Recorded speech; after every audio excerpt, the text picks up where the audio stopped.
pour la rentrée, Virginie Efira, resplendissante à Cannes en mai dernier, voit les choses en grand puisqu'elle est à l'affiche, non pas d'un film, mais de deux, Les enfants des autres de Rebecca Zlotowski et Revoir Paris aux côtés de Benoît Magimel. À cette occasion, elle a accordé un long entretien au magazine Psychologie, dans lequel elle s'est confiée sur elle, sur sa vie, son tempérament, son rapport aux hommes.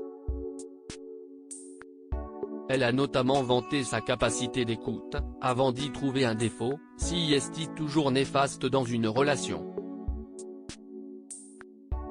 Encore pire dans un groupe, j'ai longtemps eu le réflexe de me mettre à la place de chacun, avec le risque d'y perdre mon identité. Quand tu manques d'assurance, tu peux confondre empathie et désir de plaire.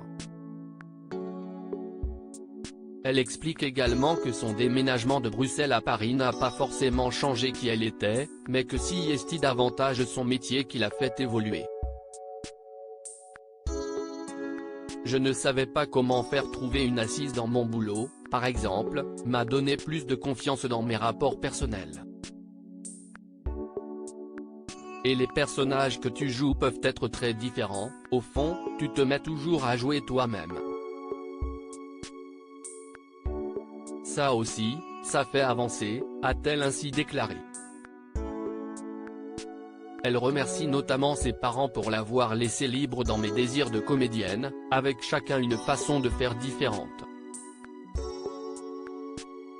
Son père en mettant plus l'accent sur le travail que ça impliquait, en soulignant les lacunes ou les manques et sa mère en étant plus légère, elle qui avait une appétence pour l'existence.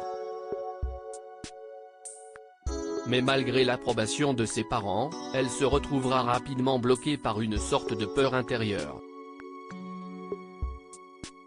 Je passe le concours du conservatoire, j'y entre mais là je suis tétanisée.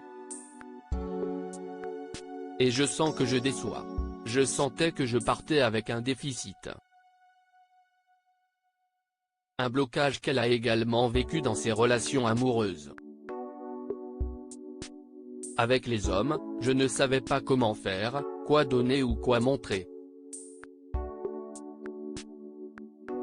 Ma seule façon de m'en sortir c'était de me confronter à des endroits où j'avais mal, des relations qui faisaient mal, juste pour comprendre pourquoi ça faisait mal. Et puis un jour je me suis réveillé. J'ai fini par perdre cette petite personne en moi qui me jugeait en permanence. Et tout s'est débloqué. Aujourd'hui, la maman d'Ali, fruit de ses amours avec le réalisateur Mabrouk El Mekri, vit une magnifique idylle avec l'acteur Nils Schneider, rencontré sur le tournage d'Un amour impossible.